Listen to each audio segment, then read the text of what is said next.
Decomposition reaction, when a substance decompose to form 2 और more products. इसका मतलब एक सब्सटेंस है जैसे वाटर है, उसका डिकम्पोजिशन होगा और उससे 2 और या 2 से ज़्यादा प्रोडक्ट्स फॉर्म हुए, जैसे वाटर और उसके डिकम्पोजिशन हुआ तो क्या फॉर्म हुआ, हाइड्रोजन प्लस ऑक्सीजन।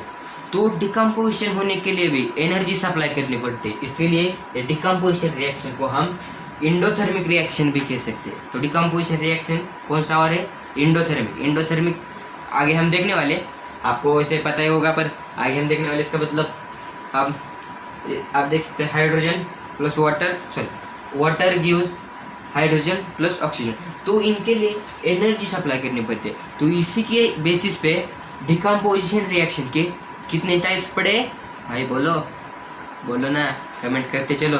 4 टाइप्स, तो आप देख सकते हैं 4 टाइप्स। तो पहला जो टाइप है वो है, नहीं सॉरी 3 टाइप्स है, 4 टाइप 12th के लिए आपको 3 ही पढ़ने इस बार। तो पहला जो है वो है थर्मल डिकम्पोजिशन। आपको नाम से ही समझ में आ गया, इसमें हीट इन्वॉल्व है, हीट इन्वॉल्व है। तो ऐसा टाइप ऑफ रिएक्शन और decomposition reaction in which heat is used to for decomposition. इसका मतलब ऐसा रिएक्शन जिसमें हीट का यूज करके डिकम्पोजिशन किया गया है, जैसे कि आप देख सकते हैं CaCO3, इसका मतलब कैल्शियम कार्बोनेट। जब हीट के प्रेजेंस में, ये जो ट्रायंगल का सिंबल आपको दिख रहा है वो हीट को रिप्रेजेंट करता है। तो CaCO3 in presence of heat decompose to form CaO, carbon oxide plus carbon dioxide. इसका मतलब sorry calcium oxide plus carbon dioxide. इसका मतलब जो CaCO3 है, calcium carbonate, in presence of heat वो डिकम्पोज होगा और क्या फॉर्म करेगा, calcium oxide plus carbon dioxide. मेरे ख्याल से समझ में आ गया, तो आगे बढ़े, चलो भाई चलते। तो इसका मतलब दूसरा है, दूसरा जो on the basis of which type of energy, तो इसका दूसरा है इलेक्ट्रोलाइसिस। तो इलेक्ट्रोलाइसिस क्या होता है, आपको नाम से ही समझ में आ जाए। इलेक्ट्रो का मतलब होता है इलेक्ट्रिसिटी और लाइसिस का मतलब breaking. So breaking of substances using electricity. So electricity का यूज करके सब्सटेंस को ब्रेक करने को क्या कहते, उसे कहते इलेक्ट्रोलाइसिस डिकम्पोजिशन। तो इसका एग्जांपल हम देख लेते हैं, एग्जांपल देखते चलेंगे। भाई बताओ एक तो देखते एग्जांपल, मैं बताऊंगा आप देख सकते। Example water H2O in presence of electricity. इसका मतलब जब हम वाटर में इलेक्ट्रिसिटी पास करेंगे तो वो डिकम्पोज हो जाएगा। किस किस में वो डिकम्पोज होगा, हाइड्रोजन प्लस ऑक्सीजन में। इसका ये आप बचपन से ही सुनते आए होंगे, जब वाटर से आप इलेक्ट्रिसिटी पास करोगे तो उसमें से हाइड्रोजन प्लस ऑक्सीजन रिलीज होंगे।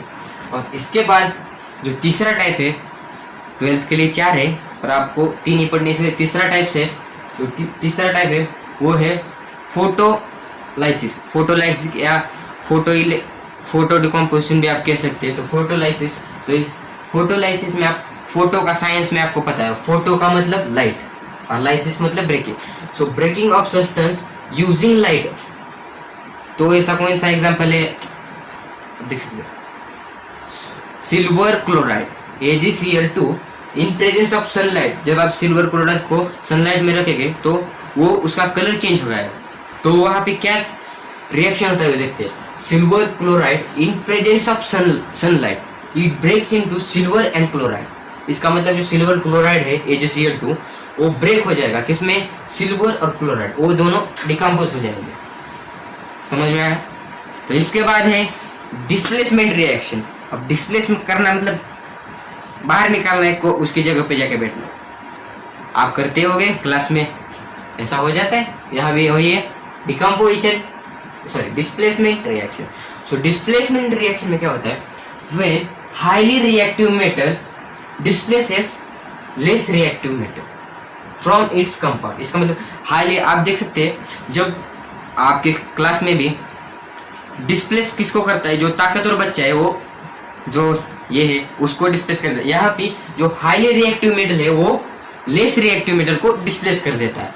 सेम एग्जांपल आप यहाँ वो दोनों कंपेयर कर सकते हैं और याद भी रख सकते हैं ऐसे फ्रॉम इट्स कंपाउंड। तो यहाँ पर हम एग्जांपल लेते हैं, डिस्प्लेसमेंट रिएक्शन का एग्जांपल है Fe प्लस CuSO4। इसका मतलब फेरस प्लस CuSO4। तो इसमें क्या होता है, और इसका प्रोडक्ट जब हम इसे एक वेसल में डालेंगे तो इसका फॉर्म होगा FeSO4 प्लस कॉपर। इसका मतलब ferrous sulphate plus copper form होगा, जो इसका मतलब हमें क्या समझ में आता है, फेरस कॉपर से ज्यादा रिएक्टिव है, इसके लिए वो इसको डिस्प्लेस कर देगा इसके कंपाउंड से, और क्या फॉर्म करेगा, फेरस सल्फेट प्लस कॉपर। समझ में आया? चलो आगे बढ़ते हैं। इसके बाद डबल डिस्प्लेसमेंट रिएक्शन। तो मैं आपको पहले बताता हूँ कि आप लिखते समय कीवर्ड्स यूज करो। इसका मतलब जो टेक्स्ट बुक में दिया ऐसा तो नहीं, पर जो कीवर्ड्स होते हैं, इसका मतलब जो इंपॉर्टेंट शब्द होते हैं वो लिख करो। जैसे double displacement, mutual exchange of ions takes place. इसका मतलब आयंस का म्यूचुअल एक्सचेंज होता है। जैसे यहाँ पर हम एग्जांपल देखते हैं, प्लस सिल्वर नाइट्रेट, तो इसका potassium chloride plus silver nitrate, तो इसका एग्जांपल, इसका प्रोडक्ट क्या होगा, पोटेशियम जो है वो यहाँ पे सिल्वर को डिस्प्लेस करेगा और सिल्वर यहाँ जाएगा। इसे म्यूचुअल एक्सचेंज ऑफ आयंस, क्या म्यूचुअल, ये डिस्प्लेस करेगा तो वो वहाँ जाएगा। समझ में आया? तो mutual exchange of ions takes place. तो इसका प्रोडक्ट क्या होगा, यहाँ पे potassium nitrate and potassium chloride and silver nitrate, तो इसका प्रोडक्ट क्या होगा, potassium nitrate plus silver chloride. और आप देख सकते हैं ये जो सिल्वर क्लोराइड है ये इसे नीचे एरो दिखाते हैं। ऐसा क्यों दिखाते हैं, क्योंकि हम प्रेसिपिटेट है, वो हम बाद में देखेंगे क्या होता है प्रेसिपिटेट, आगे आगे चलते हैं। तो इसके बाद डबल डिस्प्लेसमेंट भी खत्म। तो इसके बाद है नया टर्म, हम इंडोथर्मिक और एक्सोथर्मिक देखते हैं। इसका मतलब टाइप्स ऑफ केमिकल रिएक्शन, अभी देखा था सर, तो फिर से देखते हैं ना, types of chemical reaction on the basis of energy. इसका मतलब एनर्जी सप्लाई हुई कि निकाली गई है, इसके बेसिस पे कौन से रिएक्शन हुए। तो ये पहला इंडोथर्मिक, दूसरा एक्सोथर्मिक। सो इंडोथर्मिक के नाम से समझ में आ रहा है ना, बताओ बताओ, सही है सही है। हाँ, इंडोथर्मिक का मतलब एनर्जी सप्लाई की गई है और एक्सोथर्मिक एनर्जी बाहर निकाली गई। तो इंडोथर्मिक रिएक्शन का एग्जांपल देख लेते हैं। तो इंडोथर्मिक रिएक्शन का एग्जांपल CaCO3, इसका मतलब क्या है, calcium carbonate in presence of heat.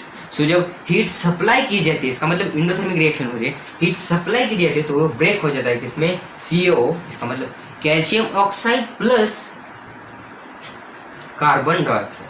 आपको समझ में आया? इसके बाद एक्सोथर्मिक में हीट निकल जाते हैं, जो हमारे रेस्पिरेशन है वो भी एक्सोथर्मिक रिएक्शन है। इसके बारे में हम लाइफ प्रोसेस चैप्टर में पढ़ेंगे। तो एक्सोथर्मिक रिएक्शन में हम देखते हैं, ओके, एक्सोथर्मिक रिएक्शन इसमें देखते हैं रेस्पिरेशन में C6H12O6 जो हमारा क्या ग्लूकोज है, उसके बाद रिएक्ट होता है ऑक्सीजन से और क्या फॉर्म करता है, C6H12O6 reacts with oxygen to form carbon dioxide, water and energy. So energy is removed. It means energy is evolved or given out. So it is exothermic reaction. समझ में आया? इसके बाद हम देखने वाले ऑक्सीडेशन और रिडक्शन, ये दो नए टर्म है, क्या होता है। सो ऑक्सीडेशन से आपको समझ में आएगा, ऑक्सी, सो ओ से याद रखना, सिंपल ट्रिक से याद रखा करो, ओ से ऑक्सीजन और ऑक्सीजन हमेशा डालना।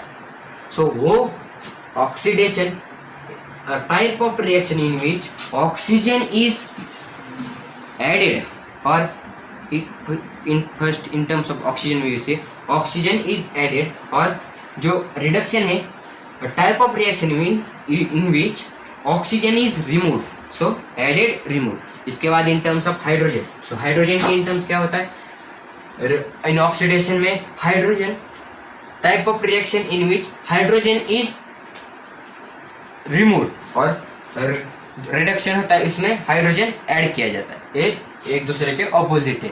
सिर्फ इतना याद रखना, इसमें जो ऑक्सीडेशन है उसमें ऑक्सीजन ऐड किया जाता है और हाइड्रोजन रिमूव किया जाता है।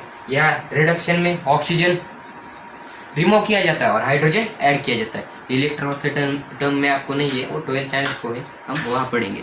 तो इसके बाद हमारा oxidation types of reaction in our day to day life, जो ऑक्सीडेशन रिएक्शन है वो डे टू डे लाइफ में किससे होते हैं, तो उनका एग्जांपल देखेंगे।